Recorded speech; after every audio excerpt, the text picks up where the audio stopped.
crois qu'on ne devient pas écrivain par hasard. Et moi, j'ai le sentiment d'être devenu écrivain à 18 ans, sortant d'une enfance assez chaotique, avec le souci de comprendre ce qui s'était passé, de comprendre comment tout ça avait pu arriver, et de comprendre qu'est-ce que c'était que vivre exactement. Qu'est-ce qu'on faisait sur la Terre, qu'est-ce qui allait se passer, comment on allait se débrouiller de tout ça, de la vie. Et je me souviens très bien qu'à 18 ans, j'avais aucun souci de faire un métier. Je voulais simplement être dans le silence, écrire, et donc écrire sur ce que c'était que vivre. Je suis devenu journaliste finalement quelques années pour parvenir à manger. Mais très vite, je me suis remis à écrire et j'ai publié donc un premier roman essentiel pour moi qui s'appelle Priez pour nous.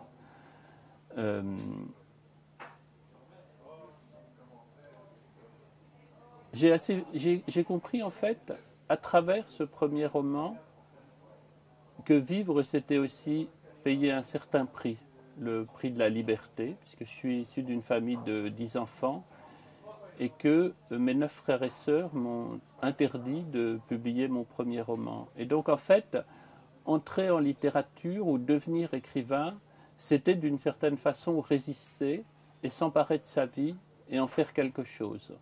Et donc j'ai payé le prix, c'était assez douloureux d'ailleurs. J'ai décidé de publier mon livre contre mes frères et sœurs, et donc je ne les ai jamais plus revus depuis l'écriture de mon premier livre. Et j'ai continué ce travail, en fait, qui consistait dans chaque livre à essayer d'expliquer tout ce qui nous traversait au fil d'une vie, à essayer de mettre les mots sur nos sentiments, sur nos troubles, sur comment on inventait sa propre vie. Et l'un des livres les plus importants que j'ai écrits ces derniers temps, c'est Le Chagrin. Comme toujours dans le travail d'un écrivain, on écrit, et puis tous les livres nous mènent à un livre important. Voilà, un livre important qui, d'une certaine façon, parvient à exprimer exactement tout ce qu'on a voulu dire dans les livres précédents. Et Le Chagrin est un livre comme ça, c'est-à-dire que je suis parvenu à mettre dans Le Chagrin tout ce qui me préoccupe, je crois, depuis que j'écris, c'est-à-dire d'où on vient, le poids de l'héritage intellectuel de toutes nos familles, c'est-à-dire les grands-parents, les parents, tous ces bourgs ajoutés, tout ce dont on nous charge quand on est enfant, qu'est-ce qu'on fait de ça et comment ensuite on invente sa propre vie. Ça, c'était vraiment la thématique du Chagrin. Et j'ai assez vite compris que dans Le Chagrin, je n'avais pas abordé quelque chose qui me fascine beaucoup, qui sont les relations amoureuses. Et avec Vertige, qui est le roman que je viens de publier, qui est un gros roman qui pour moi fait pendant au Chagrin dans mon travail, j'écris essentiellement sur les relations amoureuses. Ce qui me passionne dans les relations amoureuses, en fait, c'est que c'est le seul moment dans notre vie où nous cessons d'être seuls, nous devenons deux, et à travers être deux, ce qui me passionne, c'est tout ce qui se crée de si mystérieux, de si secret à l'intérieur d'un couple.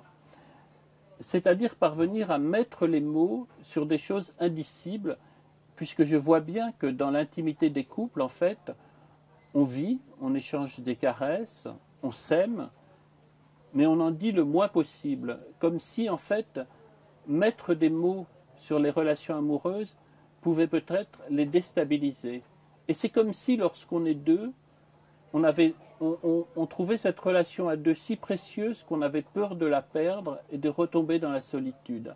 Ça me fascine beaucoup, en fait, ce qui se passe dans l'intimité d'un couple. Et lorsque je me suis mis à écrire Vertige, mon objectif, c'était de parvenir à nommer l'indicible, à mettre des mots sur tous les sentiments, sur notre trouble, sur la sexualité, bien sûr, sur les gestes, et essayer de comprendre comment un couple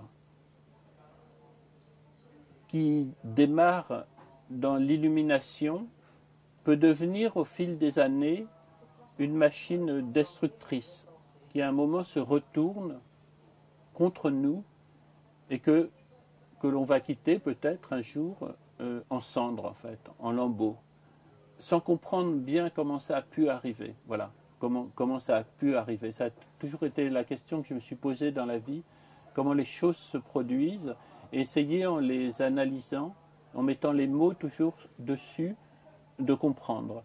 Le défi de ce livre, Vertige, c'était ça en fait. C'était vraiment de raconter l'intimité d'un couple, avec traversé de tous ces troubles, de tous ces inconnus, de tous ces malentendus, et puis voilà, de raconter aussi l'effondrement, puisque beaucoup de gens aujourd'hui traversent l'effondrement d'une histoire d'amour, et je sais combien c'est douloureux.